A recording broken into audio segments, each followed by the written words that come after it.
Guys, बेंचोर Sunil. क्या आपने सुना है कि ब्रेस्ट फीडिंग का और ऑटिज्म का आपस में कोरिलेशन होता है? बहुत सारे जगहों पर ये सारी बात होती है। आप लोग काफी ज्यादा कुछ हेजिटेट करते हैं, कुछ लोग इस पे ओपनली बात नहीं कर पाते। उसकी वजह से कई सारी प्रॉब्लम्स होती है और कई सारे सिम्टम्स भी आते हैं इन बच्चों में। इसके बारे में हम लोग डिस्कस करेंगे कि ब्रेस्ट फीडिंग और ऑटिज्म एडीएचडी का आपस में क्या कोरिलेशन है, क्या ये रीजन बन सकते हैं।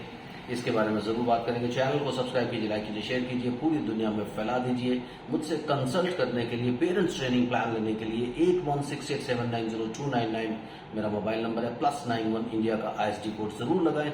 अगर आप इंडिया के बाहर से कॉल कर रहे हैं, इंडियन कंसल्टेशन 1000, इंडिया के बाहर से कॉल कर रहे हैं 3000 रुपीज अकाउंट ट्रांसफर देकर आपको मेरा अपॉइंटमेंट मिल जाता है। तो चलिए, लेकिन एक बात आप याद रखिए कि आप कमेंट नहीं करते हैं ज्यादा। कमेंट कीजिए ताकि कमेंट से आपको नए नए टॉपिक सुनने को मिल सके, अवेयरनेस मिल सके। ये भी मुझे इंसाइट कई बार होता है, आप लोगों से डिस्कशन होती है, उसमें इंसाइट आता है कि क्यों ना इस टॉपिक पे आपको वीडियो दिया जाए। सो आप कमेंट सेक्शन में जाके अभी कमेंट कीजिए अगर कोई बात आपके मन में है। चैनल को जरूर सब्सक्राइब कीजिए और लाइक बटन को जरूर दबा दीजिए, क्योंकि आप पूरा वीडियो देख के बाहर निकलते हैं, लाइक नहीं दबाते हैं। लाइक जरूर दबाइए। चलिए बात करते हैं ब्रेस्ट फीडिंग का क्या कोरिलेशन है और ये कैसे होना चाहिए। आप यूजुअली आजकल क्या हो रहा है कि ज्यादातर डिलीवरीज जो है सिजेरियन हो रही है, चाहे उसके पीछे कोई मेडिकल रीजन हो या आपके पर्सनल रीजंस हो। कई बार लड़कियां भी ये कहते हैं कि we can not handle labour pains और मुझे बड़ी प्रॉब्लम होगी, इससे ज्यादा बेटर है कि हम लोग सिजेरियन ऑप्ट कर लें। तो ऑप्टेड सिजेरियन भी हो रहे हैं, उसमें कई सारे रबिश रीजंस भी हैं। जैसे आप अपना स्टार साइन कंट्रोल करना चाहते हैं, आप चाहते हैं कि अगर बच्चा 22 जून को या 23 जून को पैदा हुआ तो हम क्यों ना डिलीवरी को 16 जून को कर ले। It is not a car जिसकी डिलीवरी आप कुछ टाइम पहले ही ले लें। उसमें भी आपको आजकल वेटिंग पीरियड काफी ज्यादा मिलने लग गया है। तो आप ये कोशिश करें कि पहली कोशिश तो ये होनी चाहिए कि नॉर्मल डिलीवरी हो, क्योंकि नॉर्मल डिलीवरी जब होती है आपकी बॉडी में कई सारे हार्मोन्स रिलीज होते हैं, जिससे आपका नॉर्मल ब्रेस्ट मिल्क भी आता है, दूसरी चीजें भी होती हैं। बट यूजुअली जब आप सिजेरियन करते हैं इसको, तो टाइम से सब चीजें नहीं होती। और अगर उसके पीछे कोई मेडिकल रीजन है, कोई बात नहीं, आप करवाइए, लेकिन ऑप्टेड रीजन तो मत रखिए इसके लिए कि आप एक रीजन को ऑप्ट कर ले। उससे सबसे पहला जो क्लोजनेस बनता है वो बनता है ब्रेस्ट फीडिंग से। पहले कहते थे कि बच्चे को पहला मिल्क नहीं देना चाहिए, उसमें जहर होता है, वैसा होता है। लेकिन पहले वाला जो मिल्क होता है उसमें कोलेस्ट्रम होता है, जो लाइफ लॉन्ग इम्यूनिटी देता है आपके बच्चे को। तो सबसे पहला मिल्क वो इंपॉर्टेंट होता है। दूसरे, हम इसके साइकोलॉजिकल रीजंस पे आते हैं, क्यों इसका कोरिलेशन बनता है ऑटिज्म और ADHD के साथ। आप जब अपने बच्चे को ब्रेस्ट फेड करते हैं तो आपको नॉर्मली, चाहे आपसे मजबूरी बोल लें या उसे जरूरी बोल लें, कि जब ब्रेस्ट फीडिंग नॉर्मल होगा तो आप बच्चे को कम से कम 6 बार, 7 बार, 8 बार, 9 बार, 10 बार, 11 बार, 12 बार, कई बार दिन में लेकर के बैठेंगे। आप उसको अपने चेस्ट के क्लोज रखेंगे, अपनी हार्ट बीट के क्लोज रखेंगे, जिससे आपका बॉन्डिंग बहुत ज्यादा स्ट्रांग होगा। ये बॉन्डिंग क्या होता है, ADHD क्या होता है, ADHD बच्चे क्या करते हैं, वो आपको हटा करके साइड में अपनी दुनिया बना लेते हैं। तो जब आप 1.25 साल, 1.5 साल तक रेगुलरली ब्रेस्ट फीडिंग करते हैं, तो पहली बात तो आप उस फेज से ऑटोमेटिकली आउट हो जाते हैं। 6 महीने में तो डॉक्टर्स ये सजेस्ट करते हैं आजकल कि आपको पानी भी नहीं देना है, एवरी टाइम आपको ब्रेस्ट मिल्क देना है अपने बच्चे को। तो उससे क्या होता है, अब आजकल नई फिलोसफीज भी आ गई कि आप बच्चे को आप रिलेट नहीं करते हैं, आप ब्रेस्ट मिल्क ब्रेस्ट पंप से निकाल लेते हैं और वो उससे पिलाते हैं। It is as good as आप गाय का दूध दे रहे हैं, भैंस का दूध दे रहे हैं, ऊँटनी का दूध दे रहे हैं, बकरी का दूध दे रहे हैं या अपनी मम्मी का दूध दे रहे हैं। सो ये एक जैसी बातें हो गई। इसलिए बेटर क्या होता है कि आप अपने क्लोज लगा करके लाइव उसको साथ में ही उसी वक्त आपको ब्रेस्ट फेड कराना चाहिए अपने बच्चे को। और कई बार आपने कई केसेस में देखा होगा, मैं आपको अवेयरनेस के लिए बता देता हूँ कि ये भी इक्वली इम्पॉर्टेंट है कि आप अपने बच्चे को, अगर आप ब्रेस्ट फीड नहीं करा पा रहे हैं, आपको लगता है कि मेडिकल रीजंस है उसके पीछे नहीं हो पा रहा है, तो भी आप दिन में कई बार उसे अपनी चेस्ट के क्लोज 10-10, 15-15 मिनट के लिए लगा के रखें। अगर आपके बच्चे को ऑटिज्म ADHD नहीं भी है और अभी आपने इस वीडियो को देखा है और आपका बच्चा अभी अभी पैदा हुआ है और आप जानते हैं कि ब्रेस्ट मिल्क नहीं आ रहा, तो भी उससे बचने के लिए, उस डिसऑर्डर से बचने के लिए आप उसे अपनी फिजिकल क्लोजनेस दीजिए।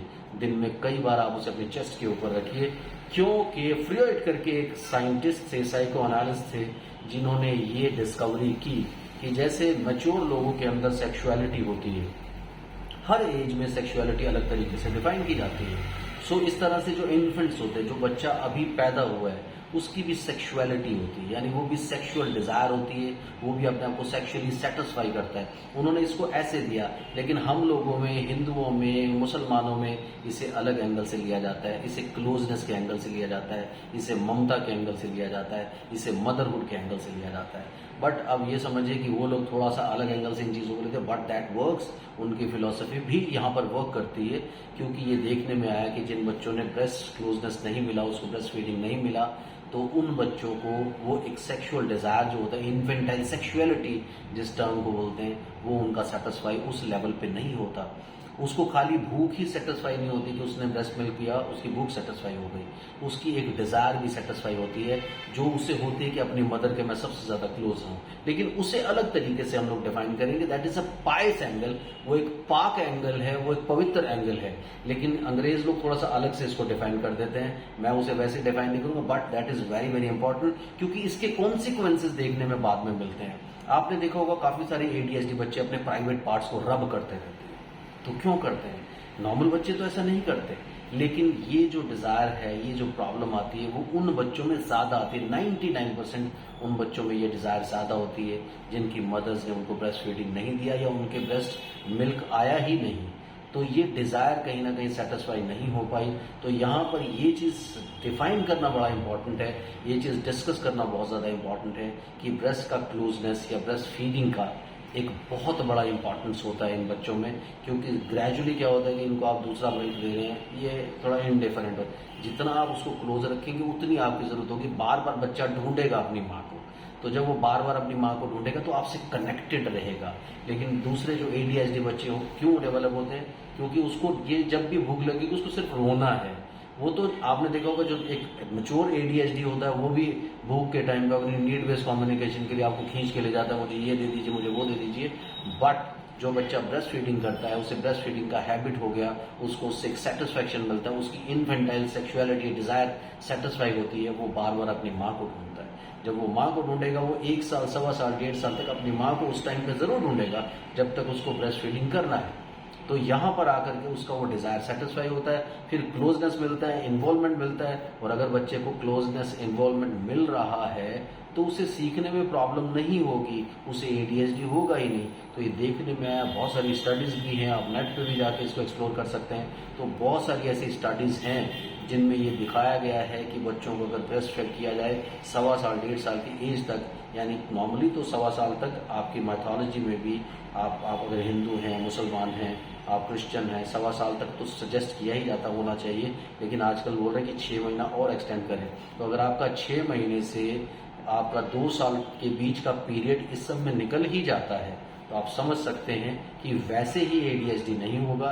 चाहे आप स्क्रीन भी देख रहे हैं, चाहे आप कुछ भी कर रहे हैं, आपको वो सारी की सारी प्रॉब्लम्स डिस्टर्ब नहीं करेंगी। तो यहाँ बहुत इंपॉर्टेंस है।